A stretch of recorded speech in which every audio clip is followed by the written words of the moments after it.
안녕하십니까 고향 시민 여러분, 아나운서 신동진입니다. 반갑습니다. 지금부터 2022년 고지식 콘서트 3강 인문 20대 현상 여와 남 강연을 김다은 기자님과 김내훈 작가님과 함께 하도록 하겠습니다.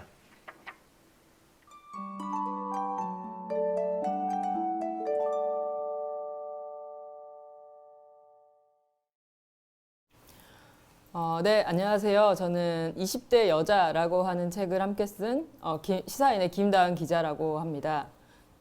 오늘 이렇게 20대 현상 여와 남이라고 하는 주제로 서로 다른 대상들을 좀 더 이해할 수 있는 그런 대화의 장에 초대받아서 너무 기쁘고요. 오늘 저는 20대 여자 부유하는 심판자라는 제목으로 이야기를 한번 해보려고 합니다. 그러니까 이번 대선을 끝으로 20대 여성에 대한 관심이 이전보다 훨씬 더 높아졌다는 걸 실감하게 되는데요. 그러니까 어떻게 해서 20대 여자들이 주목받게 됐고, 그럼 어떤 특징들이 있는지 이런 이야기들을 한번 해보려고 합니다.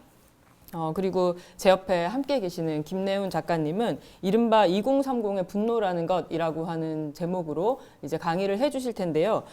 청년 세대, 특히 20대 남성들의 집단적인 분노가 어떤 배경으로 만들어졌을까 하는 이야기, 그리고 현 정부가 불공정한 정부라고 생각하는 인식이 20대 유권자들에게 어떤 영향을 끼쳤는지 그런 이야기들 함께 해주실 걸로 기대하고 있습니다. 저희가 각자 15분씩 이야기를 하고요. 뒤에 한 40분 정도 토론을 하고 또 유튜브로 올려주시는 댓글들, 질문들 또 소화하는 걸로 해보겠습니다.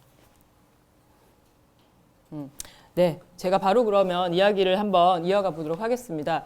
저는 20대 여자 부유하는 심판자라고 하는 제목으로 강의를 좀 준비해 봤는데요. 제가 처음에 초대를 받았을 때도 그러니까 20대 여성에 대해서 좀 더 이해하고 싶다. 어떤 사람들이냐. 이런 이야기를 좀 해줬으면 좋겠다 하는 말씀을 하셨어요. 먼저 첫 번째 질문을 한번 해보고 싶습니다. 그러니까 20대 여자는 진보적인 사람들일까? 라는 질문을 먼저 한번 해볼 수 있을 것 같아요. 물론 되게 여러 가지 이슈들에서 우리가 뭐 동물권이나 기후위기 이슈나 이런 데서 20대 여성들이 큰 목소리를 내고 있다라고 하는 것을 체감할 수 있고, 특히 페미니즘 이슈라고 하는 것이 굉장히 진보적인 아젠다라고 많이들 생각하기 때문에 당연히 진보적이지 않을까라는 생각을 할 수도 있을 것 같습니다. 근데 과거에 우리가 생각했던 뭐 진보나 보수, 즉 이제 뭐 민주화 그리고 산업화 세력 이런 식으로 이제는 이루어지지 않는 것 같아요. 대립 구조가. 그렇다면 마냥 우리가 20대 여성은 진보적이다라고 하는 프레임으로만 이들을 해석하기도 좀 어렵다는 생각이 듭니다. 그리고 실제로 이제 이번 책에서 저희가 20대 여성들이 어떤 존재인지 알아보기 위한 웹조사를 진행했었는데, 그 내용을 살펴보면 이를테면 대북 제재에 대해서 완화해야 된다고 생각하느냐, 아니면 제재를 강화해야 된다고 생각하느냐, 혹은 경제적으로 시장을 규제해야 된다고 생각하느냐, 시장을 완화해야 된다고 생각하느냐, 이런 것들을 물었을 때 진보보다는 보수에 가까운 대답을 실제로 하기도 했습니다. 그러니 20대 여성이 진보적이다라고 하는 이 문장도 완전히 옳다라고 말하기 어려운 문장이라는 생각이 들어요. 그렇다면 20대 여성들은 페미니스트들인가? 라는 질문도 다시 해볼 수 있을 것 같습니다. 그런데 지금은 참 이 페미니즘이 무엇인지 말하기 어려운 시대가 됐다라는 생각도 들고요. 그러니까 보편적으로 동의하는 어떤 문장들은 있죠. 어떤 뭐 성평등을 이루고자 하는 노력이다, 그런 운동이다, 그러니까 그런 것들에 대한 동의는 하지만 실제로 20대 여성들이 그에 동의하면서도 자신을 나는 페미니스트야 라고 말하기를 되게 어려워한다는 생각도 많이 들었습니다. 그러니까 저희가 이번 웹조사를 했을 때도 10명 중에 4명의 20대 여성들은 자신을 페미니스트라고 말을 했습니다. 근데 그 말은 곧 10명 중에 6명은 나는 페미니스트가 아니야 라고 말한 것이기도 하죠. 그러니 페미니스트다 라고도 말하기 어려운 것 같습니다. 여러 가지 생각들을 하면 할수록 20대 여성을 과거와 같이 어떤 하나의 신념, 하나의 덩어리로 표현한다는 것은 굉장히 좀 무리한 시도구나라고 하는 것들을 많이 느끼게 됩니다. 오히려 좀 잡종적이고 되게 혼종적인 존재다라는 표현이 저는 더 옳다라는 생각이 많이 들더라고요. 그러니까 예전에 제가 굉장히 인상적이었던 순간이 있는데, 그게 뭐 2016년 예전의 일이기는 하지만 이화 여대생들이 본관을 점령했던 시위를 했었습니다. 근데 그때 주동자가 누구냐라고 하는 질문에 그들이 우리 중에 누구도 주동자가 없다라는 말을 했었어요. 그래서 그 시위에 참여하는 여성들도 서로 굉장히 익명으로 운동을 했었고, 그러니까 서로 학번이나 학과 이름이 무엇인지 얘기하지 않고 서로를 그냥 벗이라고 부르면서 그 운동을 진행했었거든요. 저는 이렇게 하나의 거대한 가치 체계로 움직이지 않고 자신들이 반응하고자 하는 이슈에 움직이는 존재들이 20대 여성들이고 그들을 이해하는데 되게 중요한 키워드다라고 하는 말씀을 먼저 드리면서 이야기를 좀 시작해 보고 싶습니다. 그렇다면 제가 개인적으로 생각하는 20대 여성들은 어떤 존재냐라고 만약 물으신다면 저는 굉장히 일상 정치인들이다라는 표현이 더 맞지 않을까 하는 생각이 들었습니다. 예컨대 내가 키우고 있는 반려동물 때문에 채식이나 동물권 문제에 관심을 갖게 된다거나 내 친구나 또 내가 겪게 되는 스토킹이나 혹은 뭐 디지털 성범죄, 데이트 폭력 이런 것들 때문에 어떻게 하면 죽지 않고 안전하게 살아갈 수 있을까에 대해서 생각하면서 시위에 동참을 한다거나 이게 굉장히 이전에 없는 새로운 모습이라는 생각이 많이 들고요.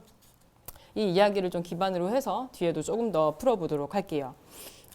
여튼 이런 모호함 때문에, 그러니까 무엇 하나로 결집되지 않는 성격 때문에 20대 여성들이 지금까지 세력화가 잘 안 돼 왔던 것 같기도 하고 정치적으로도 유권자로서 강력하게 표를 모을 수 있는 집단이라고 이해되지 않았던 것 같습니다.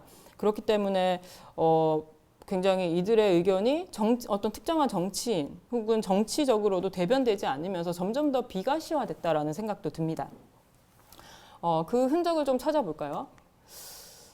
이 부분은 제가 아까 앞서 말씀드리려고 했던 하나의 일관된 체계를 가지고 있지 않은 것처럼 보인다라고 하는 부분을 설명하려고 제가 이 PPT를 준비했는데요.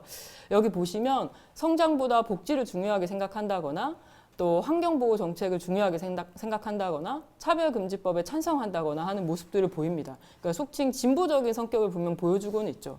근데 그 밑에 감정온도라고 하는 걸 살펴보시면요. 난민이나 뭐 이주 노동자 이런 분들에 대한 감정 온도가 상당히 좀 떨어진다라는 걸 볼 수 있어요. 그래서 굉장히 뭐 진보와 보수적 성격이 모두 섞여 있다라고 하는 걸 말씀드리려고 이 표를 좀 준비를 했었고요. 네. 그렇게 비가시화됐던 흔적들을 한번 살펴보겠습니다. 20대 여성들이. 지난 4.7 재보궐선거 때의 출구조사 결과를 먼저 한번 보겠습니다. 당시에 이제 이준석 현재의 당대표가 20대 남성들이 72.5%나 오세훈 후보를 지지했다라고 하면서 이대남 현상을 본격적으로 끌어올리기 시작했었는데요. 당시에 20대 여성들의 표, 그러니까 저 끝에 있는 회색 지대를 한번 봐주시면 좋을 것 같아요. 그러니까 15.1%가 거대 양당 후보가 아닌 제3당을 지지했습니다. 근데 이 15.1%라고 하는 건 굉장히 높은 숫자고 굉장히 주목해 볼 만한 숫자였음에도 불구하고 당시에 이 숫자는 무시됐습니다. 그러니까 딱히 20대 여성들이 누구를 뽑았고 이전과 다르게 어떤 표를 행사했다라고 하는 게 정치적으로 해석할 가치가 딱히 없는 존재로 느껴졌었던 거죠. 그래서 저 72.5라고 하는 것만 주목받았었던 시기를 생각해 볼 수 있을 것 같습니다. 하지만 이번 밑에 있는 20대 대선 출구조사 결과를 한번 보시죠. 여기에 보시면 뭐 다들 이제 너무 잘 알고 계실 것 같아요.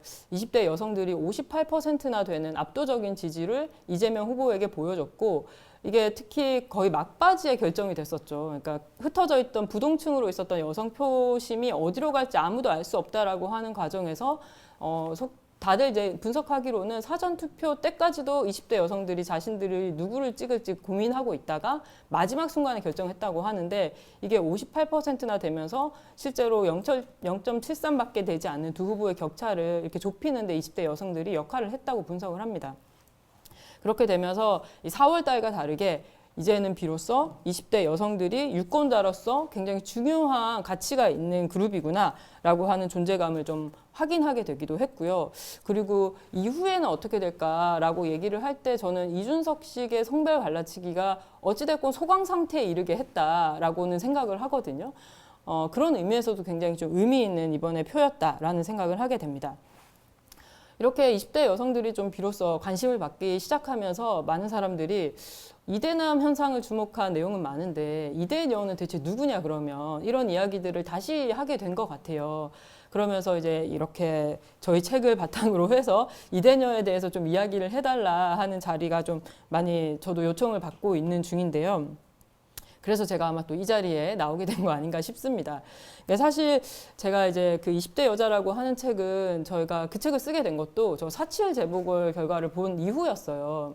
그러니까 뭔가 우리가 이제 이대남에 대해서는 시사인에서 2019년에 한번 이제 큰 조사를 한 적이 있었는데 저 15.1이라고 하는 숫자를 우리도 그냥 같이 무시해도 될까? 라고 하는 질문을 내부적으로 하게 됐고 이건 아닌 것 같다. 이제는 우리라도 저 숫자에 좀 주목해야 된다라고 하면서 웹조사를 당시에 좀 시작을 하게 됐었습니다. 그러면 저희가 이제 포착했던 20대 여성들의 특징이 무엇인지도 한번 살펴보죠. 일단 제가 잠깐 2019년 이대남 조사 얘기를 했는데요. 그때 이대남들의 특징으로 나왔던 게 사실 뭐 이대남들이 굉장히 과거 세대에 비해서 보수화됐다 뭐 이런 것들보다는 억울함이라고 하는 키워드가 포착이 됐었습니다. 그러니까 마이너리티 정체성을 가진 존재라고 하는 게 당시 이대남을 분석한 되게 중요한 부분 중에 하나였는데요.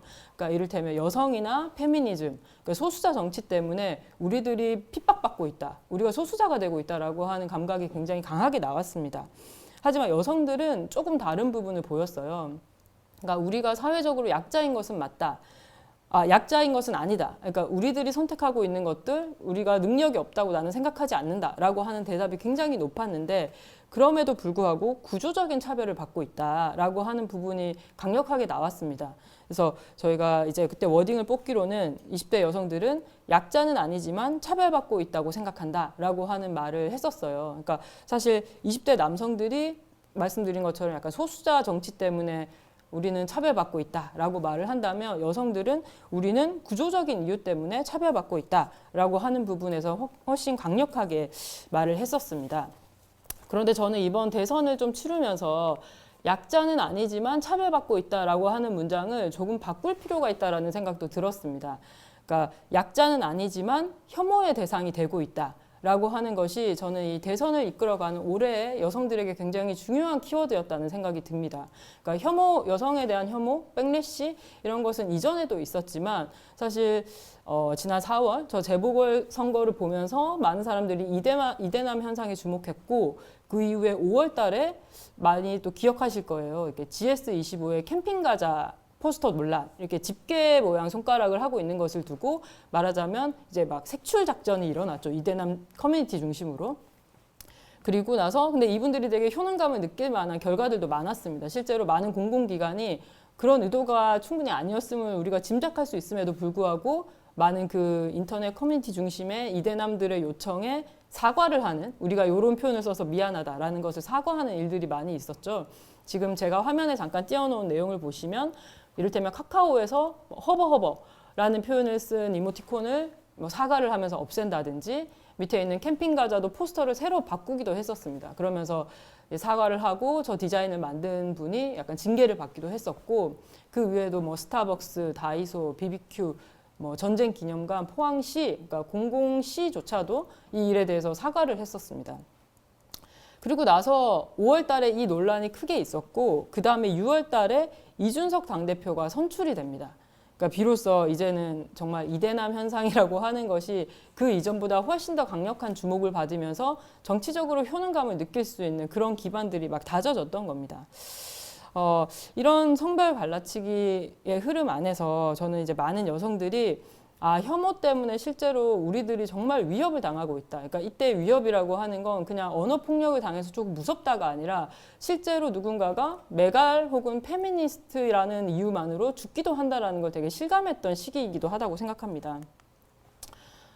제가 뻑가 유튜버의 사진을 잠깐 가지고 왔는데요. 그러니까 이것도 BJ 잼미 씨에 대해서 메갈이 아니냐, 페미니스트가 아니냐라고 하는 것들을 계속 논란을 일으켰고 의혹을 확산시키면서 결국 그녀가 스스로 목숨을 끊는 일이 있었죠. 근데 사실 잼미 씨는 시작도 아니고 끝도 아닐 거라고 저는 생각합니다.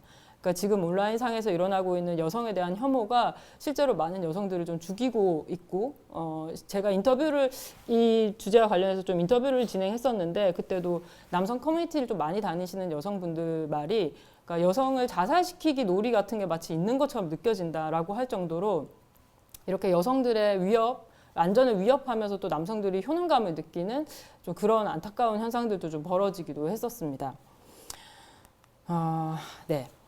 그래서 이렇게 여성 혐오라고 하는 게 뭐 온라인 그리고 오프라인 가리지 않고 많이 일어났고, 저는 아까 제가 처음에 말씀드렸던 20대 여성을 하나로 묶을 수 없는 것 같다, 하나의 정체성으로 설명하기 참 어렵다라고 말씀드렸는데, 그럼에도 불구하고 이 20대 여성들을 이번에 하나로 묶은 원심력이 된 게 저는 바로 이런 안전 문제 아니었을까 하는 생각이 좀 들어요. 그래서 저희가 조사했던 내용도 실제로 살펴보면 사실 저는 이 페미니즘이나 성평등 의식에 영향을 끼친 사건으로, 제가 약간 나이가 있어서 그런지 강남역 살인 사건이나 해화역 시위 같은 게 아니었을까 생각했었는데, 저희가 조사했을 때는 많은 20대 여성들은 디지털 성범죄 문제 그리고 미투 운동 같은 것이라고 가장 높게 대답을 했습니다. 그리고 성범죄에 대한 인식도 좀 살펴봤는데, 저 개인적으로는 제가 이제 이번에 진행했던 조사 내용 중에서 가장 인상적이었던 표였어요. 이게 보면 길거리를 가면서도 여성은 성범죄의 위협을 느낀다, 아는 사람에게도 느낀다, 뭐 온라인에서도 느낀다라고 얘기를 하는데, 딱 보시면 20대 남성이 유일하게 20대 여성보다 더 불안하다고 느끼는 부분이 무고죄에 대한 피해입니다. 그러니까 윤석열 후보가 후보였던 시절 이제 무고죄 강화를 공약으로 내세웠던 걸 생각하면 참 이런 심리를 잘 꿰뚫고 냈었던 공약이었구나라고 하는 걸 생각하게 되죠. 그러니까 제 말의 결론은 결국 20대 여성들의 이번 표를 통해서 보여줬던 모습이랄지, 이들의 되게 잡종적인 그 모습들 안에서도 하나의 원심력으로 작용하고 있는 중요한 사건이, 저는 이 디지털 성폭력을 비롯한 성범죄에 대한 문제 그리고 그 두려움이라고 저는 좀 생각을 하게 됐습니다. 그것을 보여준 되게 대표적인 인물이 또한 박지원 씨이기도 합니다. 사실 이제 2월 달 초에만 해도 이재명 후보에 대한 20대 여성들의 표심이 그 30% 이하의 박스권에 갇혀 있었습니다. 그런데 이제 2월 한 셋째 주 정도부터 이게 급속도로 조금씩 올라가기 시작하거든요. 근데 그 당시의 사건들을 생각해 보면 박지원 씨가 이제 1월 달이지만 이재명 캠프에 들어오기 시작했고, 이때부터 조금씩 목소리를 내기 시작했습니다.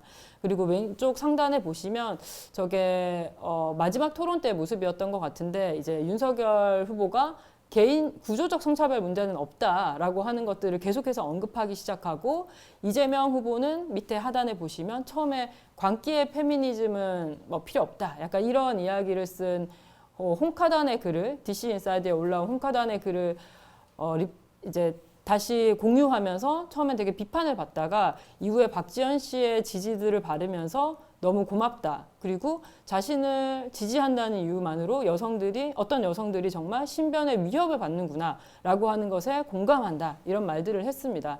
그러면서 굉장히 이제 20대 여성들의 이재명 후보에 대한 지지율이 올라갔죠. 그러니까 그 가운데 저는 박지원이라고 하는 인물이 보여준 어떤 메시지, 그것은 20대 여성들이 굉장히 공감하는 온라인 성폭력의 문제, 그리고 실제 실생활에서의 성폭력에 대한 두려움, 이런 것들이 좀 공감대를 이끌면서 만들어진 변화라는 생각을 하게 됐습니다. 네, 그래서 이 부분도 보시면 마지막 거의 끝부분에 투표를 하기 거의 직전에 이재명 후보에 대한 지지율이 많이 올라갔었다라고 하는 걸 보여주는 표고요. 네.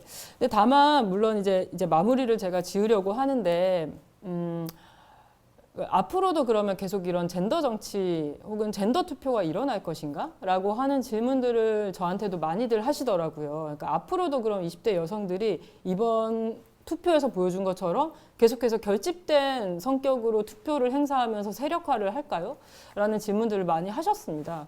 근데 사실 저는 좀 그렇다고 생각하지는 않아요. 그러니까 물론 이 새로 열릴 윤석열 시대에서 어떤 일들이 벌어지느냐에 따라서 굉장히 다르겠지만, 처음에 제가 말씀드렸던 것처럼 하나의 신념으로 움직이는 것이 아니라 각각의 이슈에 반응하는 존재로서 20대 여성들이 계속해서 남아있을 거라고 생각하고요. 근데 이때 특히 그 안전을 위협하는 여러 가지 이슈들에서는 그 어느 때보다 강력한 결집을 할 것이다 라고 하는 생각을 합니다. 왜냐하면 그게 혐오에 의한 되게 무고한 피해라는 것에 대해서는 다들 공감하고 있기 때문이라고 생각하고요. 지금 마지막으로 보여드리고 싶은 표는 가장 근래에 이제 시사인에서 나왔던 조사 내용인데요. 이번에 투표가 끝나고 나서 유권자들의 성향을 분석한 내용입니다. 보면 그러니까 제가 아까 처음에 말씀드린 것처럼 단순히 뭐 젠더 투표만이 전부다라고 저는 말씀드리고 싶지는 않고, 또 실제로도 결과를 보면 그렇진 않습니다. 보면 뭐 정권 교체를 막기 위해서 또 공약이나 정책이 마음에 들어서 투표했다라고 하는 부분들 많이 보이니까요. 근데 다만 보시면 중간에 반페미니즘 행보에 찬성해서 윤석열을 뽑았다. 혹은 반페미니즘 행보에 반대해서 이재명을 뽑았다라고 하는 내용이 있다라고 하는 거, 이것은 굉장히 주목할 만한 내용이라고 하는 것은 확실해 보입니다. 네, 저희가 이제 말씀드리고 싶은 것 중에 하나는 20대 여성들은 사실 예전부터 정치적 참여도가 굉장히 높은 집단 중에 하나였습니다. 그런데 실제로 나를 대변하는 정치인이 있다고 생각하느냐라고 하는 질문을 했을 때 그렇지 않다라고 평균보다 더 낮게 늘 대답을 했었어요. 그러니까 스스로 정치적 효능감을 느낄 수 있는 기회가 굉장히 적은 그룹이었습니다. 이건 20대 남자들이 그간 느껴왔던 효능감하고 사실 상당히 다른 부분 중에 하나죠. 그런데 이번 투표를 통해서 20대 여성들이 효능감을 확실하게 느꼈다라고 하는 것들이 저희 조사 결과에도 나왔고, 이게 앞으로 어떤 우리나라의 정치적 지형에도 정말 영향을 미치게 될지는 더 두고 봐야 될 것 같다 하는 생각이 듭니다. 제가 이 정도로 20대 여성에 대한 이야기는 마치도록 하고, 김내원 작가님이 좀 더 이야기해 주시면 또 토론을 하면서 못다한 이야기 또 이어가도록 하겠습니다.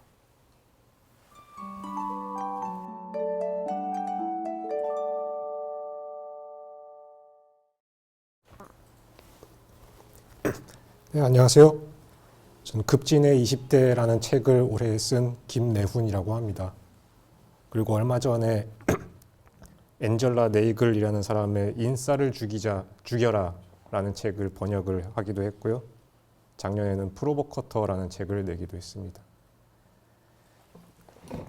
자, 그럼 저의 발표 내용을 시작을 하겠습니다. 앞서서 기자님께서 굉장히 잘 정리를 해주셨는데 저는 그만큼 말주변은 없어가지고요. 양해를 부탁드리고요. 그리고 파워포인트도 나름대로 준비를 한다고 했습니다만은 결코 그렇게 깔끔하게 만들지는 못했는데 그냥 저의 약간 스크립터 같은 정도로 이용을 할 것 같습니다. 네. 제목은 이른바 2030의 분노라는 것이라는 제목으로 준비를 했고요.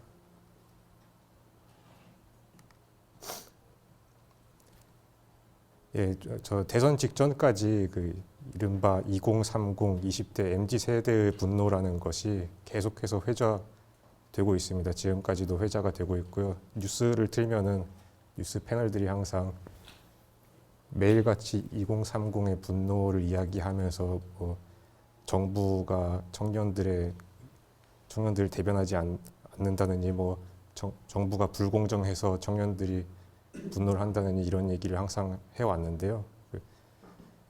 그래서 이른바 2030의 분노라는 것을 이야기를 하면서 항상 나왔던 키워드들이 불공정, 위선, 내로남불, 반페미니즘,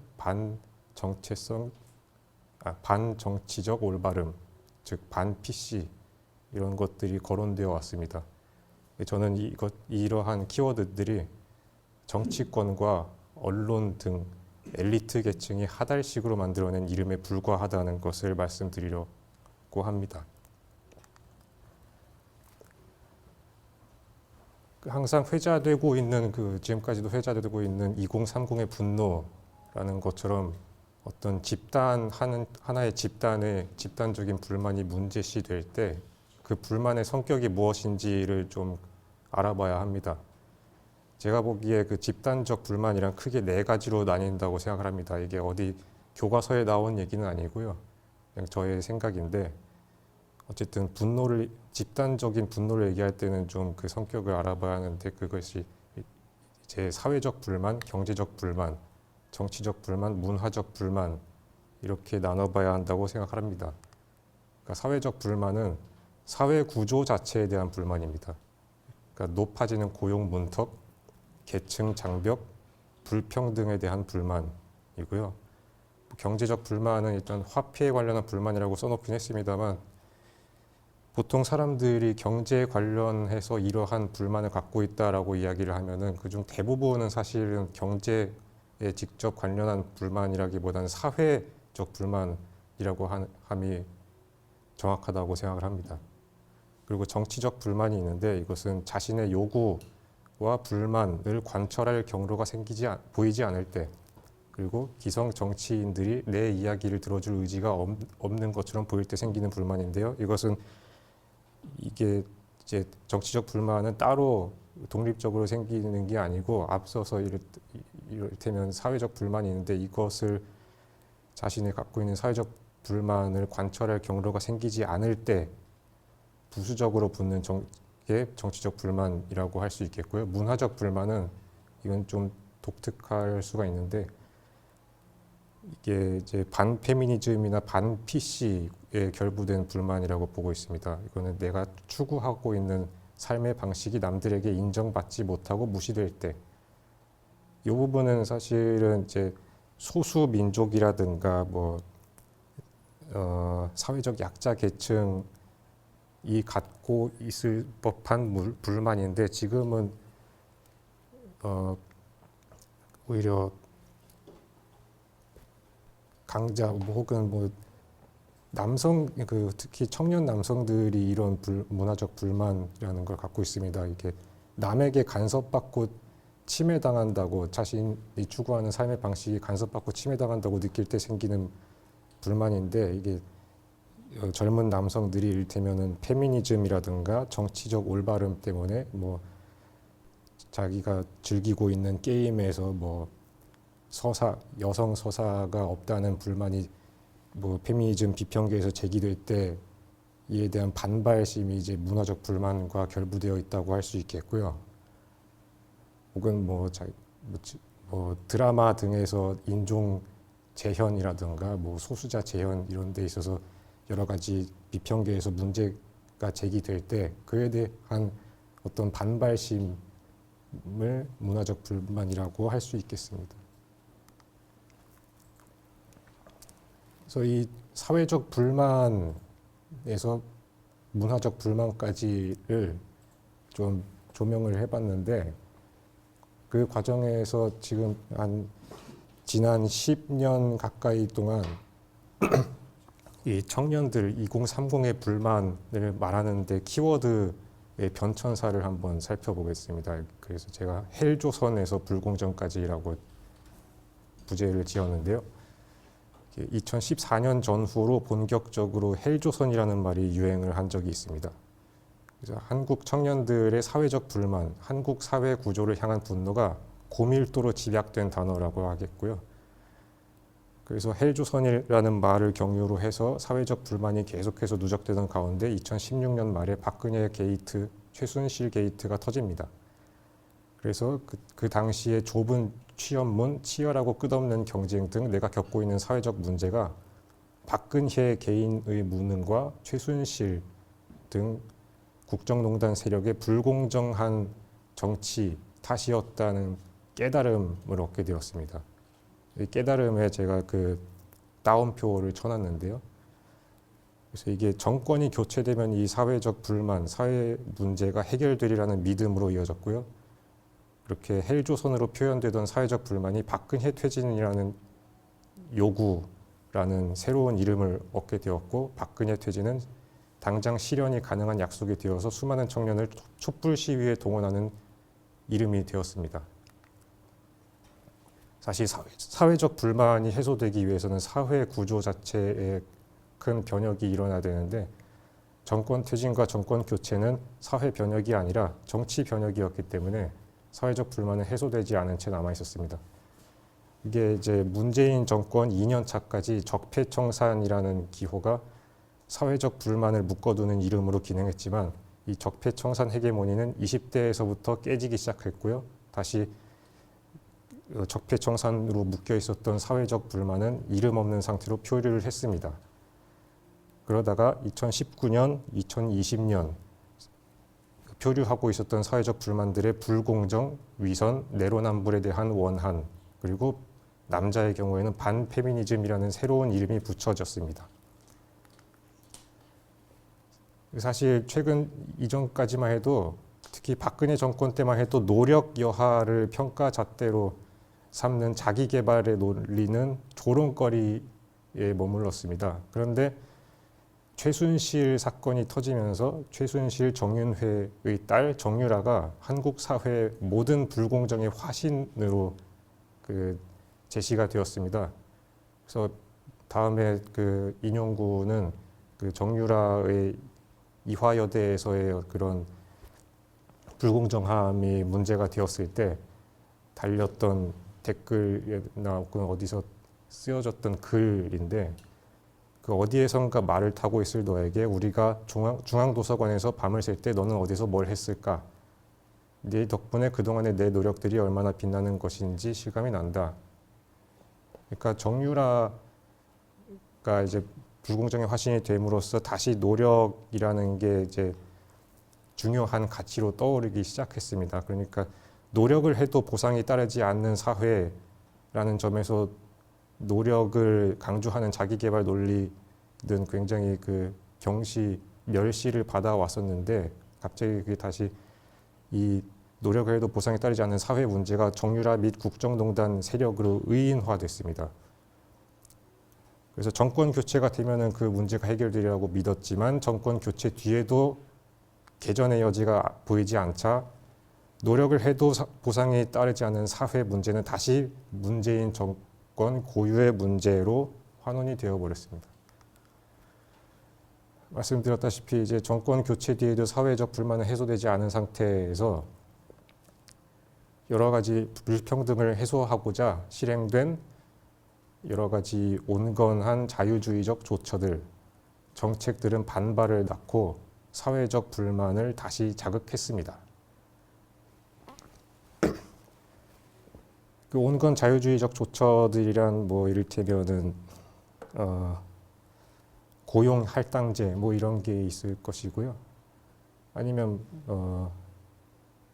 예컨대 대중문화 텍스트에서 아까 말씀드린 것처럼 뭐 소수자 재현 문제라든가, 아니면 뭐 방송사에서 그런 여성 재현에 있어서 어떤 좀 더 올바른 재현을 회구하는 그런 정책들에 사실 머물러 있는데, 그렇게 이제 구조적인 불평등 자체를 해소해주는 조처들이라고는 할 수가 없지만은, 그럼에도 불구하고 혹은 그렇기 때문에 여러 가지 반발을 낳으면서 이 반발은 다시 사회 구조 자체에 대한 불만을 자극했다는 말씀입니다.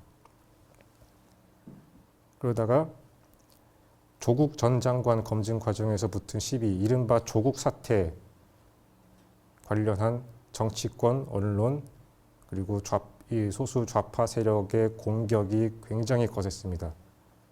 그러면서 사람들이 이러한 언론 보도와 공격 레토릭들을 보면서 이 아까 말씀드린 것과 비슷하게 조국 전 장관 및 그를 비호하는 민주당 정부 세력이 모든 불공정의 화신처럼 이렇게 내세워지게 되었고요.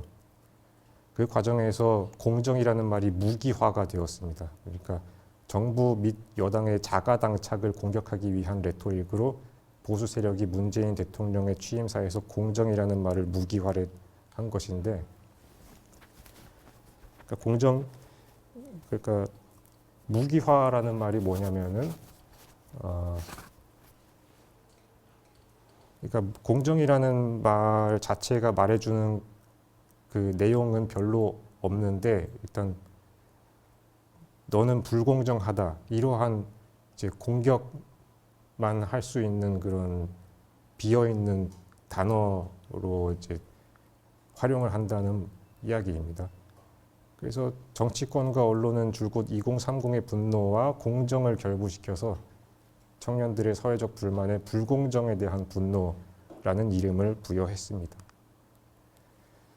말씀드린 것처럼 무기화된 단어로서 공정은 그 자체로 말해주는 바가 없습니다. 그러니까 노력이 보상받는 게 공정이라고는 이야기를 합니다만, 무엇이 노력이고 무엇이 노력이 아닌지를 말해주는 것은 없고요.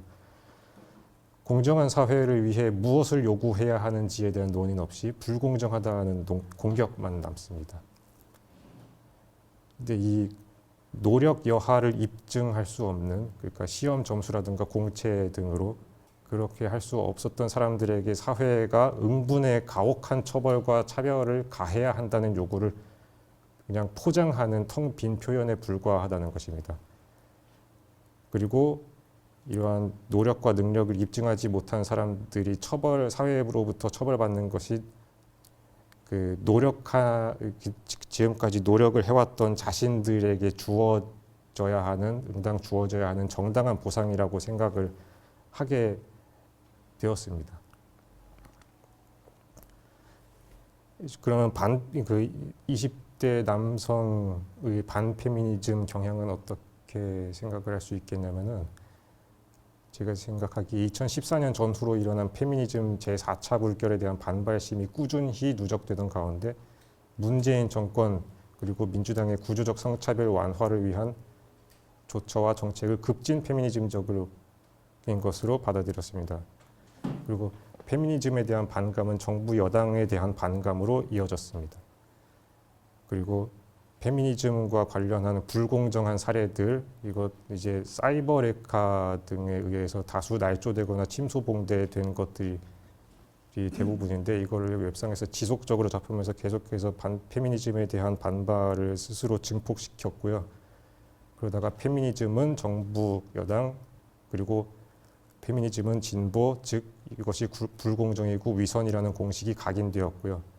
그리고 제가 계속 페미니즘에 또 따옴표를 붙였는데, 이 청년들이, 특히 청년 남성이 페미니즘의 내용에 대해서는 거의 무지한 상태로 페미니즘이라는 이름에 대한 반감만 계속해서 키워갔다라는 것을 강조하기 위해서입니다. 마지막으로 직전 대선에서 20대 유권자안에서 나타난 성차에 대해서 말씀을 해보자면은, 사실 대선 국면에 본격적으로 돌입하기 직전까지는 성별을 불문하고 불공정한 정부에 대한 응징을 하려고 하는 그 경향이 강했다고 보고 있습니다. 그런데 대략 나타나기로 60%의 20대 남성 유권자는 노골적으로 반여성적인 캠페인을 벌였기 때문에, 혹은 노골적으로 반여성적인 캠페인을 벌였음에도 불구하고 정부 응징이라는 일념으로 이렇다 할 고민을 하지 않고 2번 윤석열 후보를 지지했습니다. 그에 반해서 여성 유권자는 만만찮게 여당과 정부에 대한 비토 정서가 강했지만, 말씀드린 것처럼 반여성적인 캠페인을 벌인 2번, 즉 제1야당 지지를 쉽게 하지는 못했고요. 그런 과정에서 뒤늦게나마 민주당에서 여성 의제를 다수 가져옴으로써 적대 전선이 뚜렷해졌습니다. 그럼으로써 이제 남성 유권자 6대4, 여성 유권자 4대6 이런 식의 성차가 나타났고요. 그래서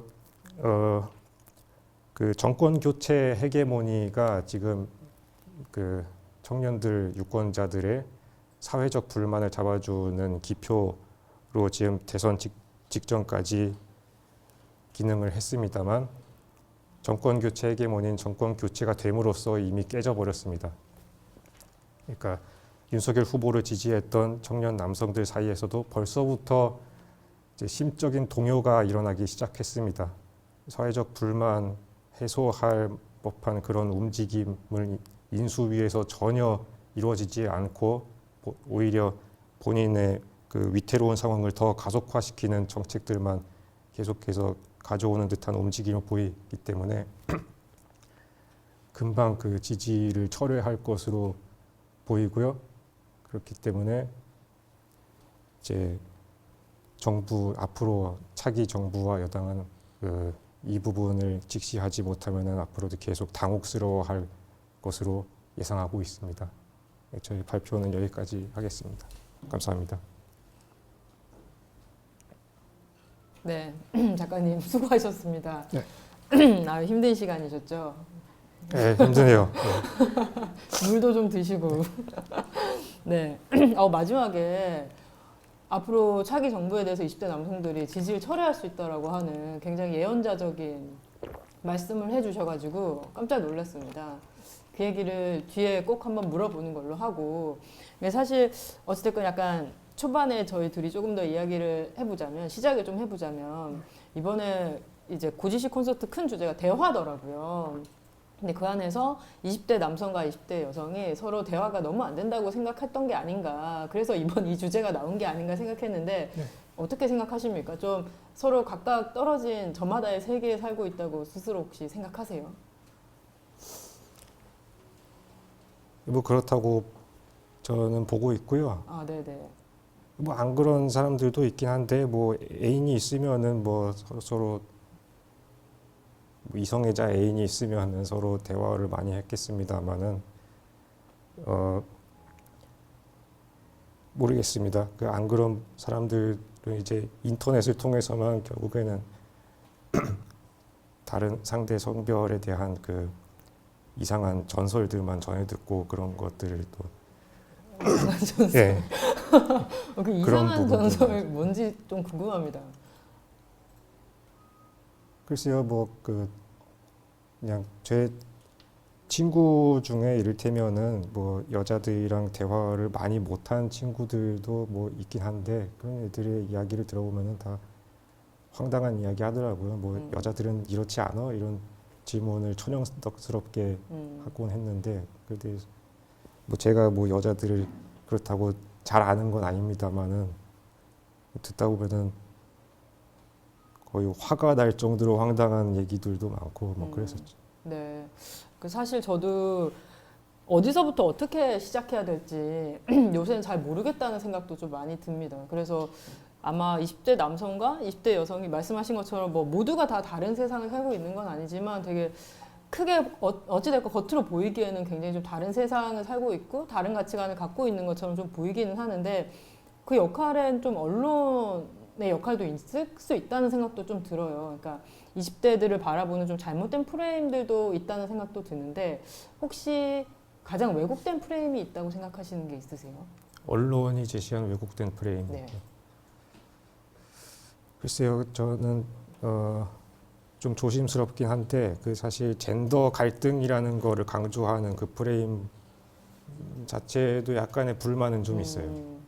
왜냐하면은 갈등이라고 한다면은 그 대등한 세력이 동등한 위치에서 뭐 한 대 치고 한 대 맞고 뭐 그런 거를 이제 상정을 해야 되는데 사실 그렇지는 않잖아요. 구조적으로 봤을 때 어쨌든 거의 일방적으로 남자가 여자 패는 그림인 게 대부분이기 때문에 아까 그 말씀하신 그 GS25 그 손가락 모양이라든가 그런 것만 봐도 정말 뭐 황당한 소수의 이야기에 불과한데 그런 거를 또 언론에서 조명을 본격적으로 하면서 이거를 갖다가 젠더 갈등이라고 이야기를 하고요. 그에 대해서는 이제 불만이 없을 수가 없죠.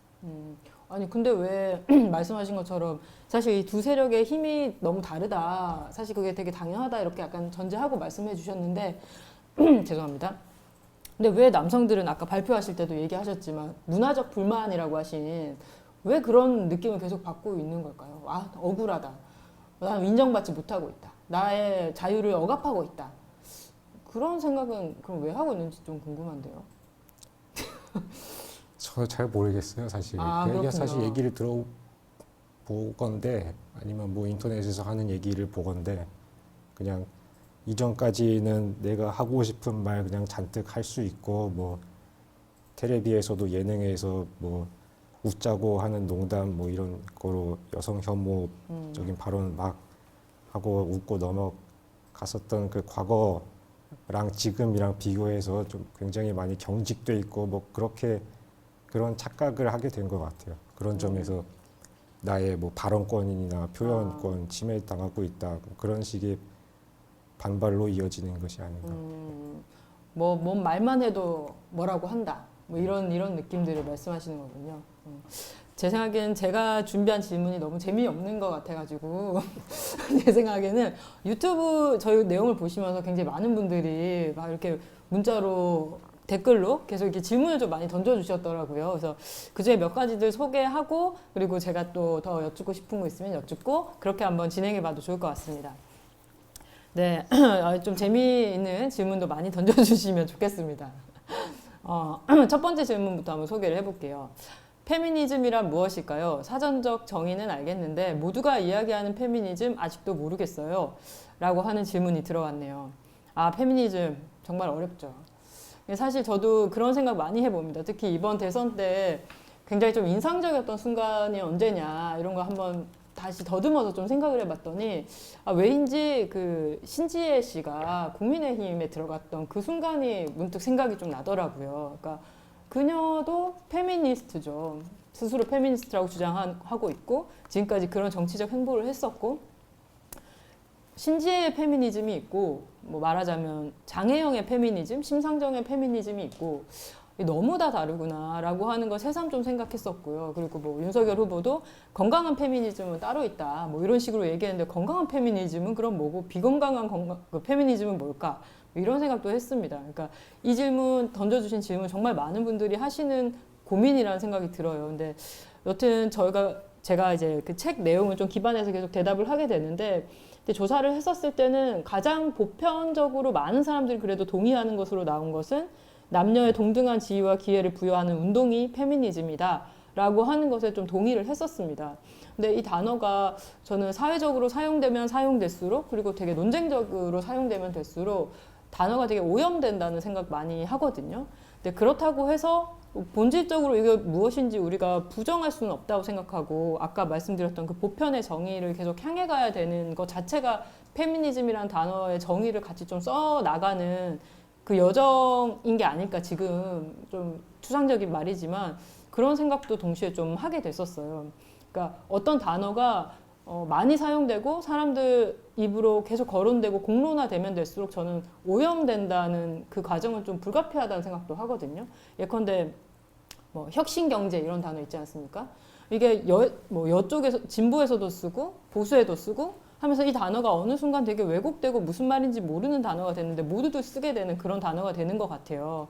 근데 그건 페미니즘도 되게 비슷한 운명에 지금 처해 있다라는 생각은 드는데 그럴수록 더 나은 페미니즘이라고 하는 본연의 그 목적성을 향해서 계속되는 운동의 흐름이 있을 때 이 단어의 원래의 모습을 좀 찾게 되는 것 같아서 저도 지금 이것이 페미니즘이다라고 하는 걸 명확한 명제를 말씀드리기는 어렵지만 우리 안에 적어도 누군가 차별받지 않고 누군가 억울한 죽음을 겪지 않고 구조적으로 서로 다른 위치에 있는 걸 조금씩 맞춰 나가려고 하는 운동이 페미니즘이다 라고 하는 걸 좀 동의하면서 같이 가졌으면 좋겠다.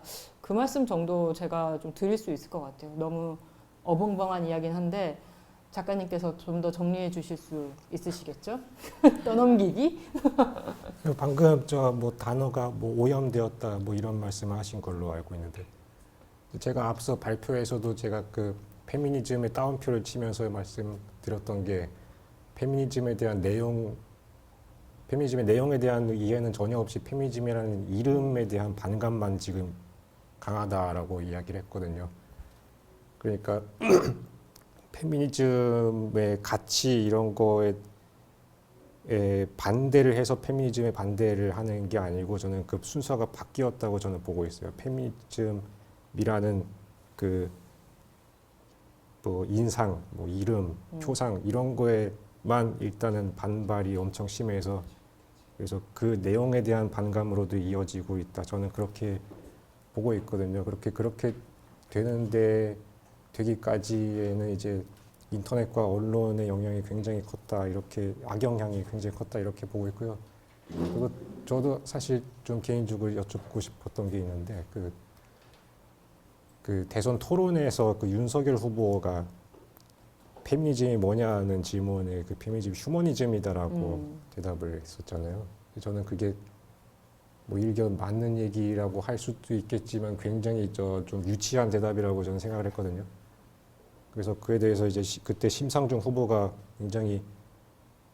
굉장히 놀라운 대답이네요라고 하면서 저는 사실 그 처음에 들었을 때는 비아냥인 줄 알았는데 나중에 후에 인터뷰에서 보니까 아주 놀라운 발전을 이루었다 뭐 그렇게 말씀하셨더라고요. 이것도 뭐 비아냥이었는지 어쩐지 모르겠는데 그에 대한 그 기자님 생각이 궁금합니다. 페미니즘이 휴머니즘이라고 대답한 것에 대해서 저는 페미니즘이란 단어를 굉장히 좀 협소하게 이해한 방식이라고 생각합니다. 그러니까 휴머니즘이라고 하는 건 되게 넓은 의미처럼 느껴지기도 하지만 사실 페미니즘이 담고 있는 것은 억압이나 차별 자체에 대한 되게 강범위한 반대 정신이라고 저는 생각해요. 예컨대 조금 넓게 가자면 뭐 기술이나 과학이 자연을 억압하는 것, 뭐 인간이 비인간 동물을 억압하는 것, 이 모든 것들에 대한 좀 차별 구조에 대해서 목소리를 내는 것이라고 생각하기도 해서 단순히 좀 휴머니즘이라고 하는 차원에서만 얘기한 것이 좀 아쉽다는 생각도 들고, 그리고 아까 말씀하신 내용인 것 같은데, 그러니까 남성과 여성, 그러니까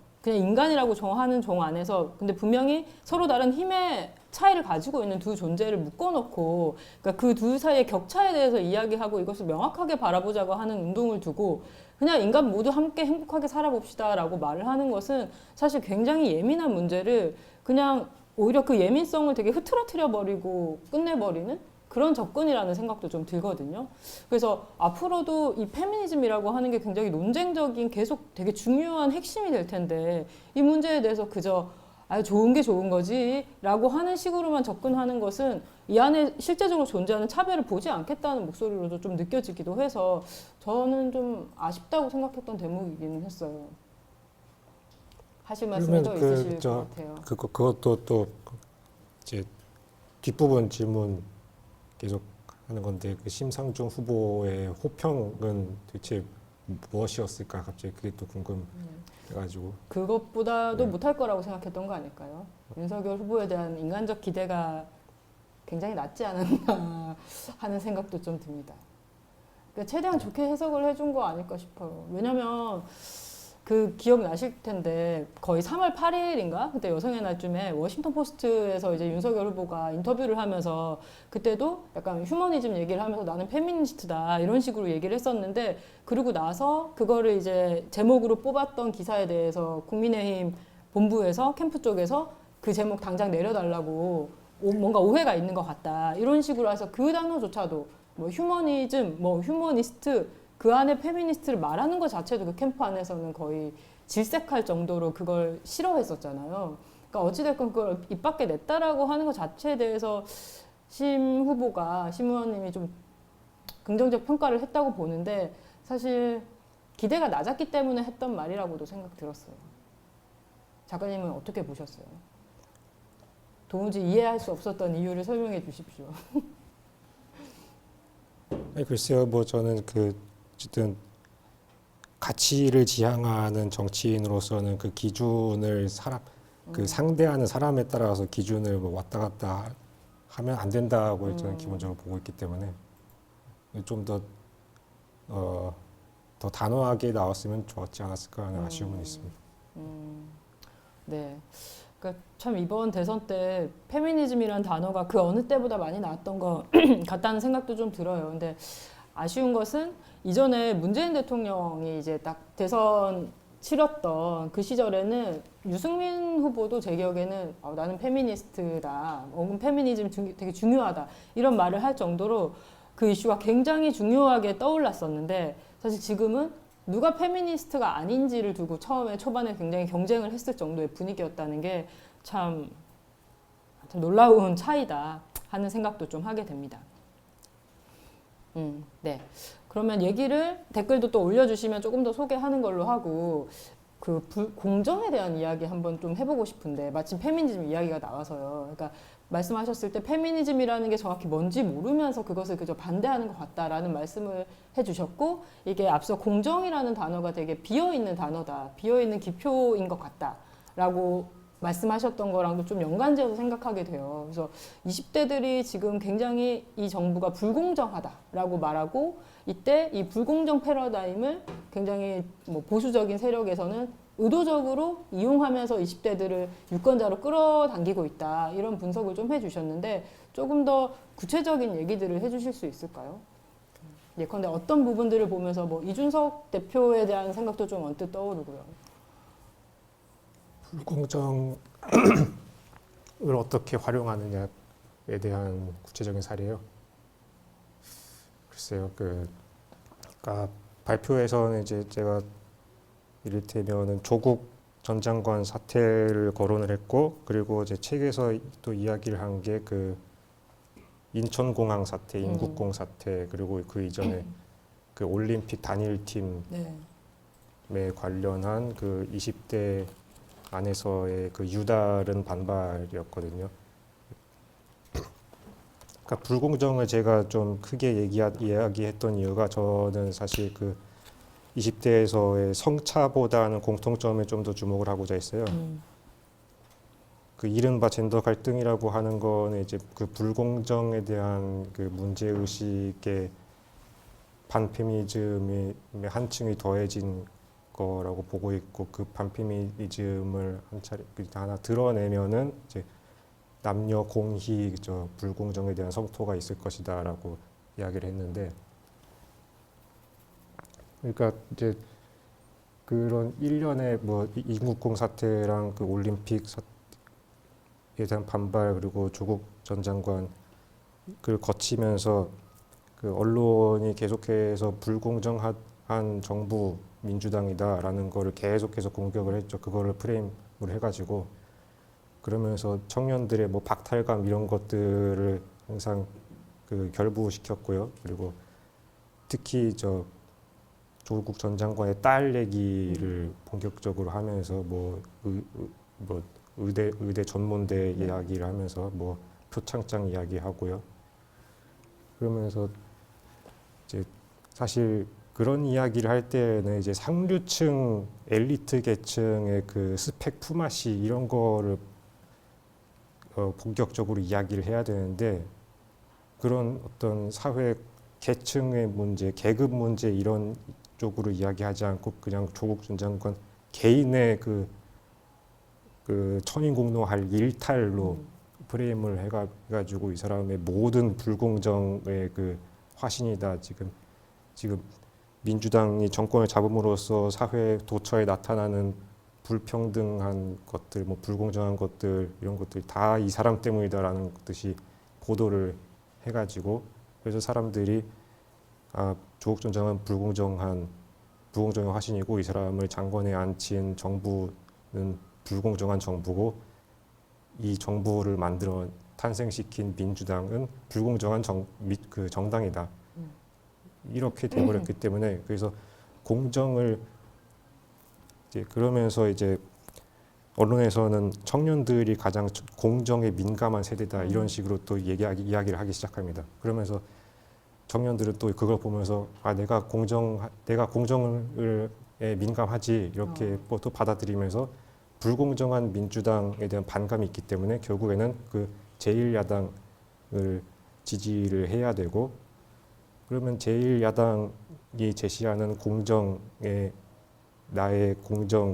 내가 생각하는 공정을 동기화하게 되고요. 근데 그 내용이 뭐냐면 이제 이준석 정치인류의 그 능력주의, 사이비 능력주의죠. 사실 제대로 된 능력주의도 아니고 거의 능력주의가 얘기하는 게 뭔지도 모르겠어요. 사실 노력을 이야기를 하는데 뭐 노력을 입증할 수 있는 방법 결국은 시험 점수밖에 없다는 듯이 이야기를 하잖아요. 뭐 정치인이 되려면은 뭐 국회의원 되려면은 시험을 쳐야 된다 뭐 이런 얘기도 했고요. 근데 그런 식으로 사실 단일한 시험 점수로 전 국민을 줄 세운다는 식의 철학에 많은 사람이 딱히 찬성할 것 같지도 않고 동의할 것 같지도 않아요. 조금만 생각하면 그 말도 안 된다는 거 다들 이미 잘 알고 있고요. 그러면서 하지만 자신들만의 이 공정을 위해서 무엇을 요구해야 되는지에 대한 그 고민은 아직은 안 되어 있는 상태에서 무엇을 요구해야 될지 모르는 상태에서 그냥 그런 쪽으로 일단 가고 있다. 저는 그렇게 보고 있습니다. 능력주의라 무엇인가? 저희 오후에 박건일 작가님이 나오시니까 네. 그것까지 이어보시면 그 대답을 좀 찾을 수 있을 것 같기도 하고 그런 생각이 좀 드네요. 능력주의 그러게요. 근데 한편으로는 지금 말씀하신 것처럼 계속 내가 무엇에 분노하고 있는 건지 좀 헷갈리는 상태에서 뭐 언론이나 보수 세력에서 불공정한 거야 지금 우리가 살고 있는 세계가 지금 현재 정부가 불공정하게 하고 있는 거야 라고 하는 그 프레임을 계속 학습받는 얘기를 해주셨는데 저는 한편으로는 20대 현상을 좀 이해할 때 어찌됐건 온라인 커뮤니티 문화를 빼놓고 갈 수는 없을 것 같아서 그러니까 공론장이 대체 어디야? 라고 하는 걸 다시 추적해보면 결국 온라인 커뮤니티로 좀 가게 되기도 하는 거예요. 그러니까 자기들끼리 그 세계 안에서 학습하는 이래야 한다, 저래야 한다라고 하는 부분들이 분명히 좀 있는 것 같고 그게 핵심이라는 생각도 드는데 한편으로는 또 쓰신 책에서 언급하셨습니다마는 20대들을 이해할 때 너무 그 온라인 커뮤니티만 대표성이 있는 것처럼 하는 것에 대한 우려도 좀 하시는 것 같고 해서요. 어느 정도까지 그 중요성을 두고 봐야 될까라고 하는 질문을 살짝 드려봐도 될까요? 어떻게 생각하시는지. 글쎄요, 그 온라인 커뮤니티를 과잉 해석해서는 안 된다라는 생각은 다 모든 사람들이 뭐 하시겠지만은 그렇다고 해서 온라인 커뮤니티의 여론을 봐서는 안 된다라는 이야기로 또 이어져서는 안 된다고 보는데 왜냐하면은 뭐 사실 그렇잖아요. 거기다가 그 게시물에 댓글을 수많은 이용자 중에 그 게시물에 댓글을 쓰는 사람은 그 중에 한 10% 될까 말까일 거고,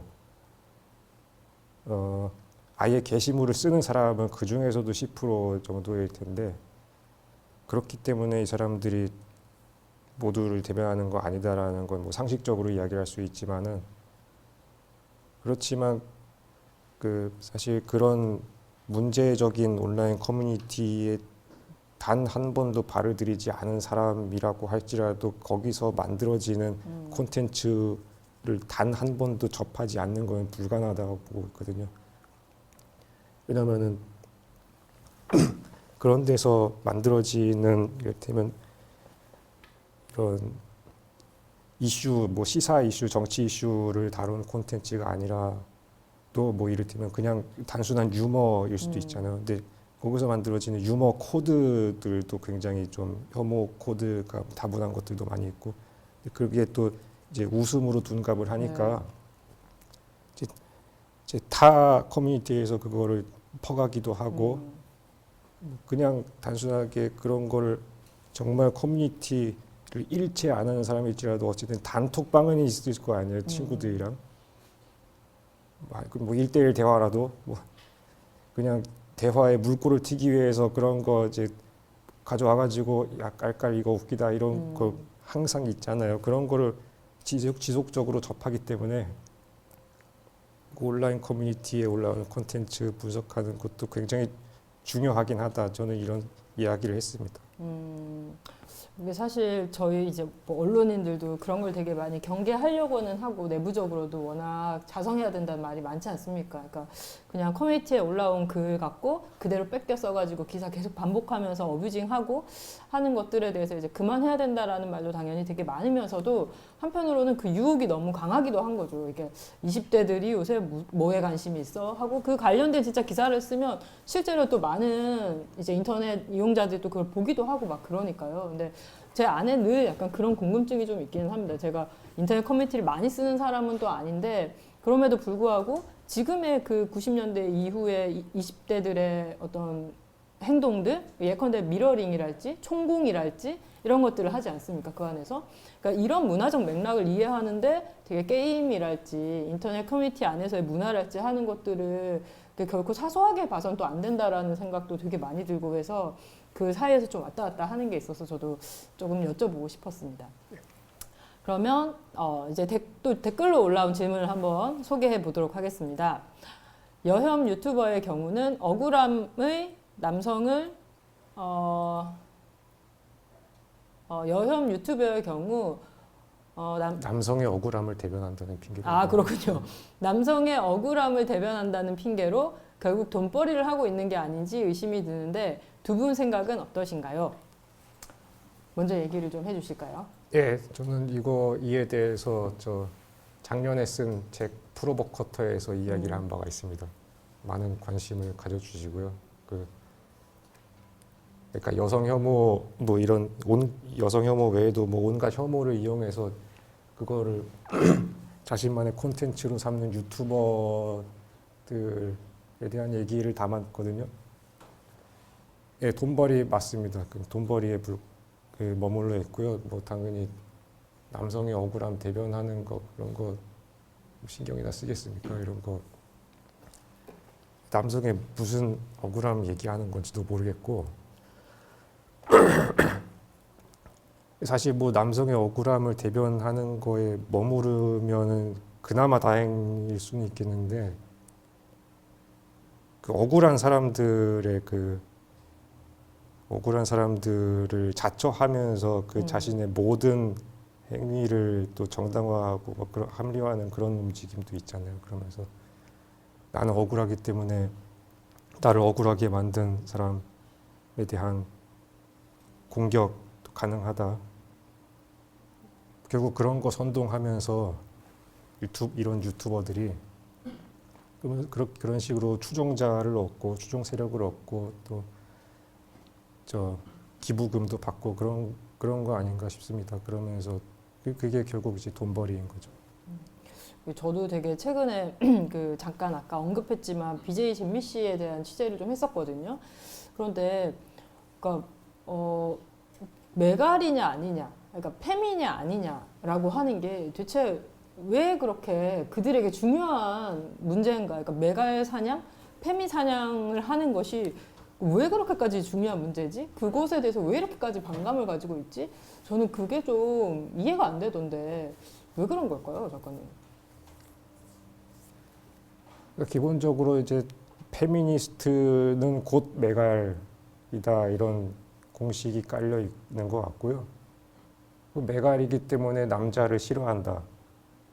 이쪽으로 가는 거고. 때문에 남자를 싫어한다. 예, 페미니스트고는 메갈이고 메갈은 남자를 싫어한다. 그 남자를 싫어하는 사람들이 모인 집단이 남자들을 집단 린치하기 때문에 우리는 억울하기 때문에 그러니까 우리는 얘네들을 공격을 해야 된다. 맞서서 공격을 해야 된다. 뭐 그런 것 같아요. 그런 식으로 이제 자기 편을 끌어들이는 거죠. 그 여자는 이제 그들인 거고 남자를 우리로 이렇게 해가지고 이 우리를 상대로 선동을 하고 그런 사람들이 이제 여혐 유튜버. 저도 그때 그래서 그 뽀까 씨의 영상을 다 이렇게 보면서 느낀 게 지금 말씀하신 것처럼 쟤네들 계속 그 선을 긋고 전선을 긋고 피하 구분을 하면서 얘기를 하고 그리고 막 뭐 예컨대 막 저렇게 이쁜 애가 페미일 순 없어. 계속 그걸 강조해서 이야기를 하고 우리의 도네이션을 받은 여자가 페미라니 이것은 말이 안 된다. 이것은 처단해야 된다. 약간 이런 심리가 굉장히 강하다는 생각이 좀 들었었고 그래서 사실 그런 유튜버 영상들을 많이 보면서 자기도 이제 그 스트리머를 공격하러 간 적이 있다고 하는 분을 이제 얘기를 좀 듣기도 했었는데 그분도 페미라고 하니까 나쁜 사람이라고 생각해서 공격 당해도 된다고 생각했다라고 말을 하더라고요. 그래서 그 물론 특정한 사람들이겠지만 그 특정한 어떤 20대 남성들 안에서 페미라고 하는 것, 그러니까 여성주의라고 하는 것이 되게 나쁜 것이고 그걸 말하는 사람들은 벌 받아야 되는 사람이라고 생각하는 그 연결고리가 너무 견고하다는 것 때문에 저도 좀 큰 충격을 받았던 기억이 나요. 이런 것도 있어요. 뭐 뻑가 TV류의 사이버레카 유튜버들의 또 그런 주요 콘텐츠 중에 하나가 그 여성 연예인들의 과거 발언을 재조명하는 거. 과거에 어떤 발언했는지 아니면 어떤 기호를 또 내세웠는지 거기서 이제 페미니즘의 코드를 막 집요하게 파내는 거예요. 그러면서 이제 이 연예인의 진실 이러면서 사실은 페미였다 이런 식으로 또 자신이 이제 남들은 알려주지 않은 진실을 알려주는 것 마냥 이렇게 진실의 대변자 아니면 대한 언론인 이런 행세를 하는 거예요. 그래서 그걸 보고 이제 제목만 보고 이제 이 연예인 과거의 페미 선언 뭐 이런 썸네일을 보고 이제 조회수를 또 올려주기도 하고요. 근데 진짜 이게 너무 돈이 된다는 게 오히려 무섭기도 했던 것이 뭐 뻑가 같은 분도 유튜버 수가 워낙 많으니까 뭐 118만 명, 뭐 9만 명 이 정도 되니까 월 막 몇천만 원씩 벌 뿐만 아니라 특히 그러니까 잼미 씨의 죽음 이후에 만들어진 영상 사과합니다라고 하는 영상 같은 경우만 해도 조회수가 너무 높아서 거의 제가 찾아보니까 그러니까 그 영상만으로도 한 1억 정도를 벌었더라고요. 근데 특히 자기 얼굴도 또 드러내지 않고 하는 행위이기 때문에 다시 또 그분 뭐 전혀 타격 없이 계속 그런 행동을 또 할 수 있고 혐오가 계속해서 재생산되는 구조 너무 방패망이 없다 그런 생각도 많이 했던 기억이 납니다. 그러면 또 질문 한번 가보죠. 젠더 간의 차이가 이렇게 주목받은 적은 없었던 것 같습니다. 이런 관점에서 한국 사회 개개인들이 가져야 할 젠더관이란 것이 존재할까요? 젠더관. 어려운 단어가 나왔네요.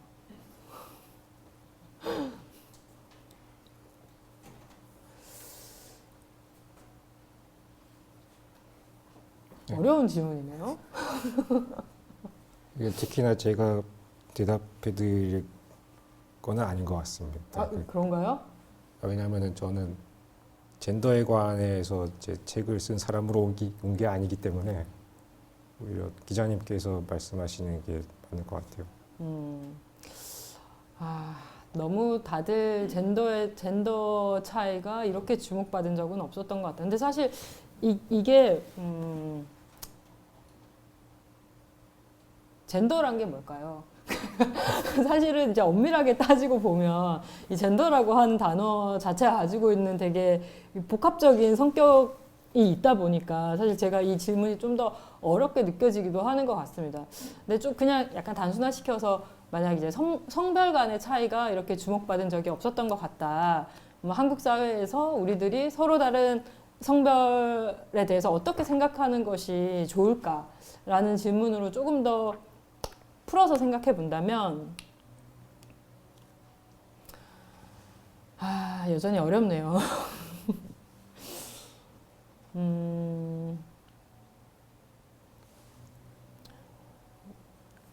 뭐 추천하시는 책이라도 혹시 있으시나요? 페미니즘 책을 읽으셔야 되지 않을까 하는 생각이 좀 드는데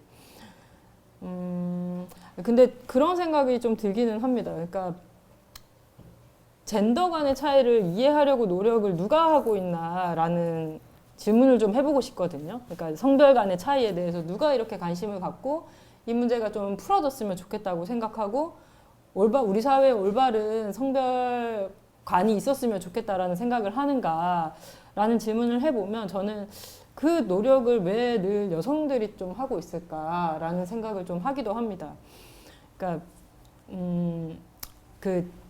정말 좋은 대화를 하려면 서로 이제 차이가 있는 사람들끼리 상사와 뭐 부하가 있다라고 할 때 진짜 좋은 대화를 하려면 어떤 변화가 있어야 될까라는 얘기 많이 하는데 그때 이제 부하 밑에 있는 사람이 바뀌기보다는 위에 있는 권력을 가지고 있는 사람이 바뀌어야 진짜 대화가 이루어진다. 그리고 진짜 변화가 생긴다라는 말을 많이 하거든요. 그러니까 사실 힘이 없는 권력이 없는 사람은 어떻게든 권력이 있는 사람을 이해하려고 정말 노력을 많이 해요. 그러니까 저 사람이 저런 행동을 하는데 이유가 있었던 게 아닐까? 오늘만 잠깐 저러는 거겠지? 뭐 늘 그런 사람은 아닐 거야 라고 생각을 하려고 한다든지 그런데 사실 그 노력으로는 그렇게 해서 그 권력이 없는 사람이 아무리 권력이 있는 사람을 혼자 이해하려고 노력해도 권력을 가지고 있는 사람이 변화하지 않으면 대화는 절대 이루어지지 않는다고 말을 하거든요. 저는 그래서 사실 이런 질문도 그러니까 어떻게 해야 내가 저 사람들도 이해할 수 있을까라고 하는 질문이 그러니까 사실은 남성, 여성 모두에게 있어야 되는 문제 고민이라고 생각하는데 특히 여성 집단 안에서만 너무 있는 건 아닌가라는 생각이 좀 들기도 해서 좀 대답이 어렵기는 합니다. 그러니까 더 남성들을 이해하려고 하자. 우리가 왜 이렇게 달라졌는지 더 많이 처음부터 생각해 보도록 하자. 이런 이야기를 제가 좀 반복하고 싶지 않다는 생각도 좀 많이 들거든요. 근데 다만 이제 저 스스로는 제가 이제 이해하려고 했던 노력 중에 하나는 이 가부장제 때문에 남성들도 참 쉽지 않다. 이런 생각을 많이 했었습니다. 그러니까 과거에는 그 가부장제 때문에 조금 더 쉽게 획득할 수 있었던 어떤 전리품들이 많이 있었는데 이게 어느 순간부터 이제 저성장 시대를 함께 살아가기 시작하면서 너무 얻기 힘들어졌고 그럼에도 불구하고 여전히 남성으로서 자신들에게 기대되는 역할들이 굉장히 많고 그걸 수행하기 어려워지는 이 격차 안에서 여성들에 대한 반발심도 되게 강해진 것 같다라는 생각이 많이 들었거든요. 그래서 그 맥락들에 대해서는 우리가 이해하려고 노력을 할 수는 있지만 저는 글쎄요, 남성들이 조금 더 많은 대화를 하고 이런 고민들도 좀 해줬으면 좋겠다. 그런 말씀을 좀 드려보고 싶어요. 근데 너무 제가 일방적인 말을 한 건 아닌가 하는 걱정도 드는데 20대 남성으로서 듣기 불편하진 않으셨는지요? 아니요. 아, 네.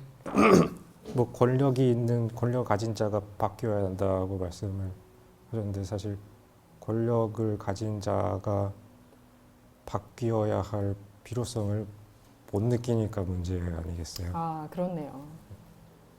그러니까 그 뭐 좀 보충 비슷하게 뭐 간단하게 하면은 뭐 이전까지 가부장제로 뭐 이러저러한 많은 이득 뭐 이권을 누렸지만은 지금 이제 사회적 조건이 과거와는 많이 다르기 때문에 거기에 걸맞지 않는 그 가치관이 가부장적인 관념이고요. 그러니까 지금 많이 급변한 사회적 조건 안에서 결국에는 거기에 뭐 살아남기 혹은 뭐 생존하고 뭐 잘 기민하게 적응하기 위해서라도 본인 지금 권력을 가진 사람일지라도 바뀌어야지만 그나마 권력을 유지할 수도 있을 것이다. 뭐 이런 얘기로 보충을 하면 되지 않을까. 그런 식으로라도 변화의 동기를 부여하는 게 네. 좋을 것 같다는 생각을 했습니다. 그 말씀을 해주시니까 갑자기 아까 마지막에 강의하실 때 했던 얘기, 그 남성들도 20대 남성들도 이제 차기 정부에 대한 이제 기대감이 조금씩 떨어진다거나 지지를 좀 철회할 수도 있다고 생각한다 하셨던 얘기가 좀 문득 생각이 나네요. 그러니까 그들의 힘을 더 보호해주고 보장해줄 거라고 생각했는데 알고 보니 별로 그렇지 않다라고 하는 걸 좀 실감하게 될 거라고 보세요. 네, 그렇죠. 결국에는 그 어쨌든 다수 그 표 가져오신 거에서도 이제 다수가 저 반페미니즘, 뭐 여가부 폐지 이런 것 때문에 윤석열 지지했다는 그게 있었잖아요. 그것만 보고 이제 뽑아놨더니만 뭐 공무원 시험 더 줄이겠다느니 뭐 이런 얘기하고 있고 뭐 돈 엄청 들여가지고 저 청와대 옮기는 뭐 이런 얘기나 계속 하고 있고 또 자영업자 지원도 원래는 현금을 주겠다고 원래 얘기하는 것처럼 했더니 지금은 또 대출 이제 저금리 대출이라고 네, 네. 은근슬쩍 얘기를 바꾸는 거 보면서 그런 환상이 뭐 벌써부터 깨지고 있다고 저는 보고 있어요. 그래서 저 반페미니즘이 밥 먹여주는 게 아니구나 이러한 뭐 천천한 그 서서히 그 깨달음을 뭐 얻게 되었지 않았을까 그런 시기가 빨리 오지 네. 않았을까 이런 생각을 했습니다. 이게 한창 되게 이준석 대표를 통해서 이대남들이 몸값이 엄청나게 올라가면서 실제로 마치 내가 정치인인 것처럼 실제로 진짜 내가 권력을 가지고 있는 것처럼 생각했을 수 있는데 효능감을 갖고 있었을 수 있는데 실제로는 그들 역시 기득권이 아니라고 하는 걸 서로 알면서 그 변화가 조금은 시작될 수도 있겠다는 생각도 드네요. 댓글로 제제제S님께서 그럼 저는 남편과 아들을 맡을게요라고 말씀하셨는데 아마 이제 가까운 사람들부터 변화시킬 수 있다라고 하는 말씀 아니실까 싶어요. 그러니까 많은 사람들이 좀 옆 사람과 대화를 하면서 자기가 많이 바뀐다라는 얘기 많이 하시던데 어떻게 보면 제가 아까 명확한 대답을 하지 못했지만 서로를 좀 이해하는 첫 단추가 지금 남편과 아들을 맡아주신 것처럼 내 옆에 있는 나와 다른 사람들을 뭐 대화를 하면서 같이 공통 분모를 찾아가는 거일 것 같네요. 네, 그럼 아마 마지막 질문 정도가 될까요? 또 들어오면 더 질문 소개할 수 있을 것 같고, 네, 한번 이것도 얘기해 보겠습니다. 앞으로 20대들이 이 사회의 주축이 될 텐데요. 20대 남성들의 사고가 건강한 방식으로 변화할 수 있을지에 대한 두 분의 생각을 듣고 싶습니다. 20대 남성들의 사고가 건강하게 변화할 수 있을까? 다 같이 약간 대동단결하면서 좀 뭔가 걱정하고 있는 분위기 같다는 느낌이 지금 좀 드는 그런 부분이 있습니다. 건강한 사고를 할 수 있을까요? 사실 제가 좀 오해를 야기를 한 것 같아요. 제 그 발표에서 너무 20대 남성이 그 근시안적이고 뭐 좀 사고가 건강하지 않다는 것으로 받아들이셨는지 모르겠는데 사실 저는 제 책의 그 그 제 책의 취지 자체는 사실 건강한 사고로 되돌려야 된다 뭐 이런 얘기를 하려는 거는 아니거든요. 그러니까 이를테면은 오찬호 작가의 그 남자는 왜 이상해졌을까라는 책이 있고 또 최태섭 작가의 저 한국 남자라는 책이 있잖아요. 그 책을 좀 비판적으로 검토하면서 제가 이런 식으로 이야기를 했습니다. 결국에는 뭐 남자들이 좀 정신 차려야 된다 뭐 이런 식으로 그 결론을 내렸다. 근데 이거 굉장히 그 관념론적인 접근인데 그래가지고 뭐 이를테면은 대학교 교양학위에서 페미니즘 강의를 강제한다고 해가지고 지금 뭐 많이 나아진 게 한 개도 없잖아요. 그런 식의 접근은 사실 무의미하다. 뭐 저는 그렇게 보고 있어요. 무의미까지는 아니더라도 그거에 머무르면 안 된다. 그러니까 건강한 방식의 사고관이 중요한 건 아닌 것 같고 뭐 안 건강하다 뭐 이런 얘기를 하는 것도 사실 아니고요. 그러니까 어떤 불만이 이제 강하게 있는데 사회에 대한 불만이요. 근데 그거를 제대로 건전한 공론장에서 표출할 수 있을 만한 어떤 상상력과 어휘력이 부족하기 때문에 이게 엉뚱한 방향으로 표출되고 있다라고 이야기를 한 거라서 그래서 그 상상력 뭐 제가 이제 정치적 상상력이라고 이야기를 했는데 그거를 좀 더 이제 넓혀주고 그걸 또 자극을 하면은 더 진보적인 방향의 그 변화를 바라는 그런 강한 정서 뭐 이런 식으로 전환시킬 수 있다라고 이야기를 한 겁니다. 그러니까 이거는 사실 건강한 사고의 여부가 문제가 아니다라는 말씀입니다. 네. 생각해 보니까, 그러니까 아까 저희가 막 그 이대남들의 효능감 뭐 이런 이야기 틈틈이 계속 했었는데, 그러니까 뭐 이를테면 GS 이렇게 메갈 손동작 아니냐라고 하면서 포스터들을 막 찾아서 뭐 공공기관에 사과하게 하고 이런 데서 효능감을 느낀다 했지. 뭐 여성 스트리머가 뭔가 마음에 안 들었을 때 너 메갈 아니야? 막 이렇게 공격을 해서 그 사람의 행동을 내가 원하는 대로 교정시키는 데서 효능감을 느낀다 했지.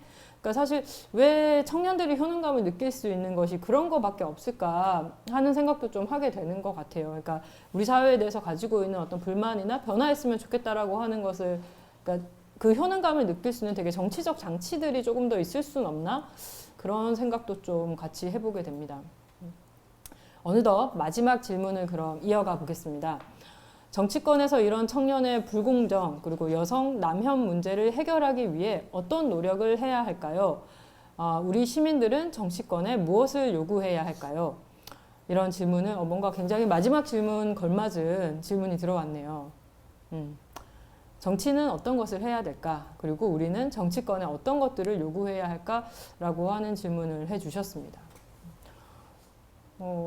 저는 어떤 이렇게 좀 청년 정치인들이 좀 많이 또 정치를 했으면 좋겠다. 청년들이 많이 정치에 좀 입문했으면 좋겠다는 생각도 이번에 좀 박지원 씨 보면서는 좀 하게 됐었어요. 그러니까 각각이 가지고 있는 되게 각각의 요구들이 있고 꼭 절실한 어떤 의제들이 있는데 그 의제들을 기성세대들이 그들의 시각에서 바라보면서 이런 거 해주면 되지라는 식이 아니고 그들의 목소리가 조금 더 정치권에 직접적으로 들어갈 수 있는 그런 통로들이 있었으면 좋겠다는 생각을 좀 했었고요. 그래서 지금 너무 이제 양당제로 가고 있는데 다당제 형식으로 가서 정치적 개혁들도 좀 이루어졌으면 좋겠다는 개인적인 생각들을 또 했던 대선 보면서 그런 생각도 했거든요. 그런 변화들이 저는 어찌됐건 조금 더 풍부한 이야기들을 나오게 할 수 있지 않을까 하는 생각도 좀 드는데 작가님은 어떠실까요? 저는 제도권 정치를 직접적으로 이야기하는 거 좀 조심스럽게 합니다만 제가 정치 비평가는 아니어서요. 그런데 사실 말씀하신 청년 정치라는 거에 대한 어떤 의구심은 사실 좀 있어요. 네네.